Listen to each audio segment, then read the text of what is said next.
we went to a page with a bunch of pass rushers on it. Not necessarily the top guys, but a good mix. And we're going to hum the highlighter at it, and we're going to pick another guy today. The key is the velocity. Oop, got the one on the bottom. It's all right, you got one. I got one. You've got Jake Beckett from Arkansas. Sweet. We're calling him the Arkansas a-hole. Jake Beckett. Page is open. Go ahead. Chuck away. Okay. If they pick a Z receiver, it's going to be Aaron Dobson out of Marshall. The New England Patriots select Aaron Dobson, wide receiver, Marshall. His production was good, but not elite. I'll tell you what he is. He's raw, but he's got upside. Final shot of the year that very well may be the Patriots' next franchise quarterback, or it might be this individual who Tony Mazz hits now with the blue dart, aim well. That will be Jimmy Garoppolo. Oh, wow! What does that mean, Mazz? Is that good or is that bad? Oh, I heard rumors about him. What kind of rumors? That he was on their radar.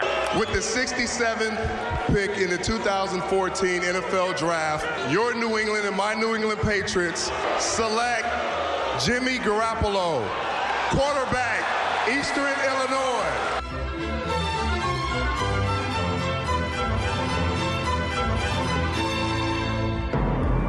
Here we go. Time for the Felger and Mazz Big Board. This is how we tell you who the Patriots may be drafting this weekend at the NFL Draft, the highly scientific method of throwing markers at a draft magazine. It's worked for 3 straight years. This is year number 4.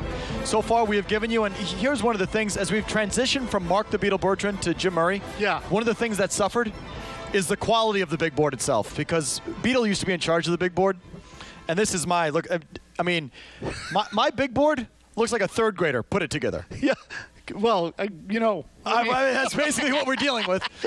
This is the Felger and Mazz Big Board. But anyway, we've picked 2 positions already. We've picked 3 corners for you. Marcus Peters, the Strangler. The Strangler there from the University of Washington. Trey Wayans, who's not going to be there.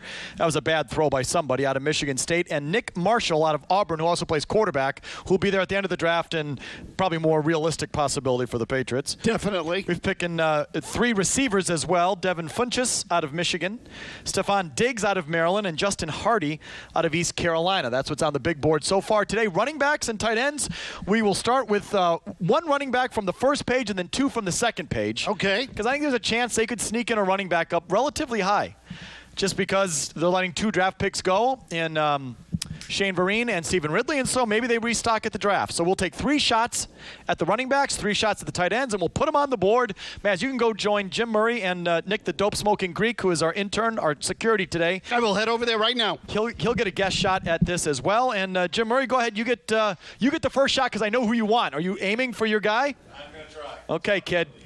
Nice and hard. Okay, that is Tevin Coleman out of the University of Indiana. Never heard of him. Me neither. But put him on the board. We'll come back and give you his particulars here in a second. I'm now going to go to page 2 of the running backs because, let's face it, Patriots really are more of a page 2 kind of drafting team. We have the 11th ranked running back through the 20th ranked running back here on the board. Mazz or Nick? Nick, go ahead. All right. Oh, hold on. You know my favorite part about Nick, the Dope-Smoking Greek here, our intern? Is that he's the only guy who can correctly pronounce my guy on the Milwaukee Bucks. Giannis Antetokounmpo. Do it again, please. Giannis Antetokounmpo. See? That's how you do it. Yeah. That's how we like The it. true Greek freak. Okay, Greek freak, chuck it. What was that? That's horrible. I got sweaty hands. How do I you got miss? sweaty hands. Get out of here. Get out of here, See, Mazz. I Go blew it ahead. already. Come on, Mazz. Chuck it. That board there. Charlie. Okay, that hit something. This is Carlos Williams out of Florida State. Nick, try it one more time, and Here we go. if you don't hit this time, you're fired. All right. Sounds good. All right, I'm out. I'm leaving. What is the matter with you? Forget about this. I'm leaving. Come on, Jim Murray. Do it again. That is awful. Sit down. Go smoke it. Go smoke That's some what weed. it is. I'm nervous. I got to smoke some weed. Lester going to first. Ah, good one. Bottom left. Okay, and that's going to be Marcus Murphy out of the University of Missouri. Those are our 3 running backs. Marcus. We will work our way back and give you the particulars on those guys in a minute. Now let's cue up the tight ends, and I don't know if it's a position of need necessarily, but they always draft tight ends, Mazz. You know that, right? Yes, absolutely. So we're going to go straight to page 2 on the tight ends. I'm feeling like it's a page 2 kind of thing. They signed Scott Chandler. Okay, exactly. They signed Scott Chandler. Okay, so they got Gronk, obviously. They've got Scott Chandler. So we'll just go second day tight ends. We'll do this 3 times again. This is ranking from the 11th prospect through the 20th again. So let's see it again. Velocity is the key. Stand by, Mazz. Hold on, please. Let me position it properly. Go ahead. Here we go. See, Mazz knows what he's doing. Nick O'Leary out of Florida State. Put him on the board. Irishman. Okay. That's 2 Florida State guys. Jim Murray, go ahead, please. That one left a mark there on my computer. You almost missed. I'm going to have to give that the last one on the board. That's Kivon Cartwright. Oh, do I have to out do of it Colorado again? State. Nick, Do I really have to? one more time. My God, kid. God. I'm nervous. I'm nervous. Here we go. Hey, almost missed the board again. No, I hit it. Right side, right Sure, side. got it. Blake Bell, University of Oklahoma. Okay. Oh, he's a beast. All right, so let's do the tight ends first, real quick, Mazz. You can give me your thoughts on these particular players. Nick O'Leary out of Florida State, 6'3", 250 pounds. Again, these are the tight ends. A savvy pass catcher. O'Leary has soft hands and the ability to catch the ball away from his frame. He sets up his routes very well. Downside, his production was inflated playing with 2 first-round quarterbacks, E.J. Manuel and Jameis Winston. And even in a weak tight end class, O'Leary's athleticism is relatively subpar. Yeah, it doesn't sound like their kind of guy. They need a blocker. Blake Bell out of Oklahoma, 6'6", 265. Okay, there we go. Now we're talking. Oklahoma starting quarterback and short yardage specialist for a brief period of time. Another guy who played quarterback. There you go. He can go jumbo set. Bell is outstanding with the ball in his hands, a powerful physical runner who can overpower defenders, and he has made some strides as a route runner the last year. Downside, Bell is extremely raw, Mazz, as a receiver, and the Sooners used him more as a blocker last year. There you go. That's the kind of guy they need. So you want them drafting a blocking tight end. Well, they got pass catchers. They got Gronk. They got Chandler. Okay, so the bottom line for Blake Bell, according to our Pro Football Focus here at Draft Magazine, Bell should find a place as a Matt Spaeth type, a blocking specialist, number 2 tight end. There you go. Perfect. Well, good throw then. That's their kind of guy. Third guy, Kivon Cartwright, Colorado State, 6'4", 245. Undersized. A supersized wideout. See, there you go. He's a supersized receiver who lines up as tight end. Downside, Cartwright missed most of last season with a major ankle injury. At press time, he was petitioning for another year of eligibility, so who the hell knows? Maybe he even went back. But those are our tight ends. Quickly, on the running backs, Murray hit Tevin Coleman of Indiana. Are you familiar with this player? You like running backs, huh? Yeah. This one I'm not familiar with, though, so it's probably a third rounder at best. Okay, he's a big back who gets upfield in a hurry. He has excellent vision and explodes into the hole, getting skinny in traffic, Mazz. Oh. Skinny's good. I like that. Downside, there are durability concerns.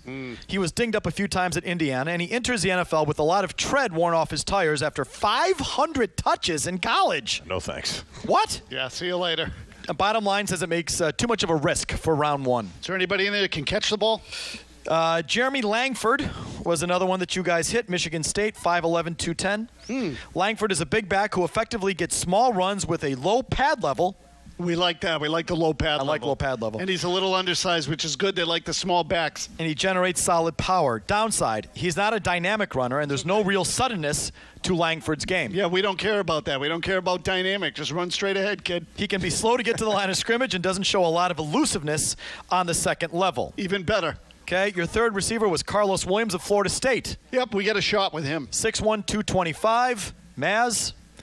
Williams' biggest strength is his ability in the passing game. There you go. That's the kind of guy you want. You got Tom Brady back there. Unlike a lot of supersized backs, he's a natural pass catcher who can even flex out and basically serve as a tight end. Perfect. Awesome. Downside, he plays smaller than his size. So what?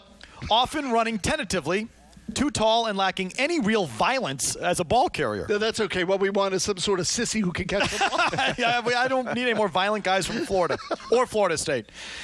He's a converted defensive back, and he doesn't show great instincts as a runner.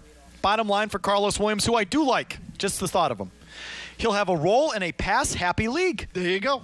But Williams may ultimately be a Jason Snelling type. Again, when they give me the types, I got to know who the hell they're talking about. He's a fullback Atlanta with the Falcon. Yeah, he was a fullback, right? He's not bad, though. No, he's okay. Ultimately may be a Jason Snelling type, a big back who contributes only on passing downs. I'm okay with that. So, there you go. Passing down, only on passing downs. That's every play. So there's 6 of them. Put them on the board, and we'll pick out a couple more positions for you tomorrow. Back in our big, long commercial-free segment next. Felger and Mazz.